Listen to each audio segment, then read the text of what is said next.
To have a strong and technical hip key, there is a lot to consider, from body position to the pathway to your engagement and even to timing. So we're going to talk about all of that in this video in a lot of depth so that you can more deeply understand the skill and have a more beautiful execution. So let's look at it closely and in slow motion.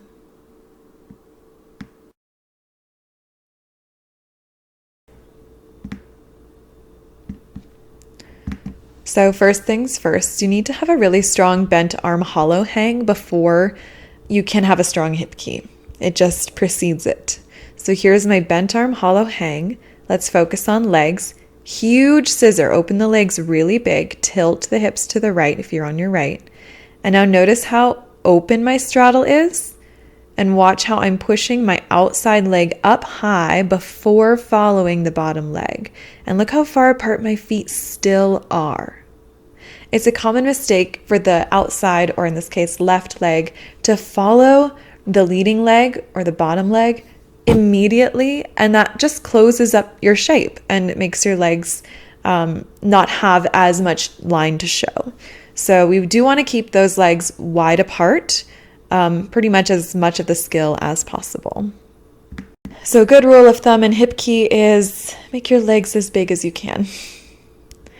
So now I'm going to show you another hip key, and if you're interested in this transition, hip keying to a bent arm hang, the key is to keep your legs really straight and really strong. Keep your core engaged. It can be a fun transition to work on. So once again, I'm going to have a really big scissor. I'm lifting my right leg really high, big tilt. And now I'm opening my legs wide, push the outside hip up as the bottom leg lowers, and then only follow with the top leg when the bottom leg has finished its pathway. So I have the tail nicely on my back because my legs were strong and leading and pushing high. And we're going to talk more about the inversion inside the hip key if you noticed it. So in inversions, we push the hips up toward the sky. In hip key, we do that too. It's just while we're also doing something else. If we weren't doing something else, it would just be you have some fabric and you push your hips up, just like this. Regular inversion with a little fabric around my leg. You could then go into your hip key because the fabric is in the right place by passing the outside leg behind the pole. And the fabric is so high on my back because my hips pushed so high and my upper body lowered onto long arms. So that is, if your tail is not landing on your back and it's landing on your butt or legs, it means you don't have enough of this inversion inside of your hip key. This is an amazing way to break it down, and I highly recommend doing this as a drill to help you understand the pathway and strengthen the pathway.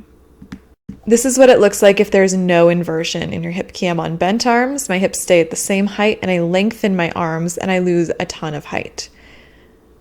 So practicing the inversion inside your hip key is going to help you overcome all of that. So we'll look at it again. Nice big legs, and just try inverting. Don't try to finish your hip key. Just pick up that fabric on your leg and then invert. You see where the tail is falling over my ribs toward my back because I pushed my hips up toward the sky. So putting that extra emphasis on pushing your hips up in your hip key is going to work wonders for you. As you get better at that inversion in the hip key, do it a little less. See, I brought my leg just behind the pole just a little before going into my hip key. I'll show you that again. This is a really good way to progress the drill.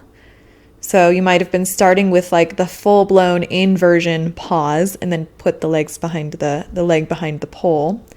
And then there's going from the beginning the same way and then inverting, but just not bringing your legs as close to your head.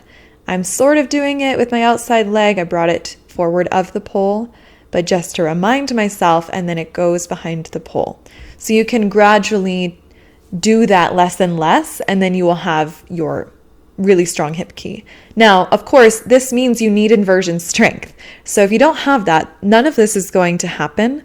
And it's more important to drill your inversion strength first rather than try to make the hip key perfect. So work where you're at, but work on that inversion strength, and it will help your hip key so much. I hope this helps, and I hope you have a lot of fun with it.